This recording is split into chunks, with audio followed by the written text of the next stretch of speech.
Guys, আজকে আমরা বেগুন ভাজবো। কিভাবে অল্প তেলে বেগুন ভাজা যায় আপনাদের সেই টেকনিকটা শেখাবো, সাথে থাকে। প্রথমে আমরা অল্প তেল দিয়ে নিলাম, কড়াইতে হালকা গরম করে নিব। আসলে বেগুন ভাজাতে তেলটা ঠিক না হলে বেগুন ভাজাটা মজা লাগে না, তবে আপনারা এই টেকনিকে বেগুন ভাজলে বাসায় সবাই খেতে পছন্দ করবে। আমি প্রথমে বেগুনগুলো কেটে ভালো করে ধুয়ে আধা ঘন্টার মতো ভিজিয়ে রেখেছি, তারপর হলুদ মরিচ আর লবণ দিয়ে মেখে নিয়েছি। এবার একে একে বেগুনগুলো সব কড়াইতে দিয়ে দিচ্ছি, দেখতেই পাচ্ছেন। এবং ঠিক এই বেগুনের যে পানিটা, এটা আপনি দিয়ে দিবেন।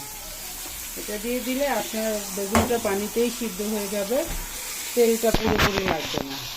এখন ঢাকনা দিয়ে ঢেকে দিব আর ভালো করে সিদ্ধ হতে থাকবে। তো পুরো ভিডিও না টেনে দেখুন, তাহলে বুঝতে পারবেন। টমেটো আর সামান্য পেঁয়াজ দেন, তাই রসুন দিয়ে ভর্তা এগুলাতে দিতে হবে। পরে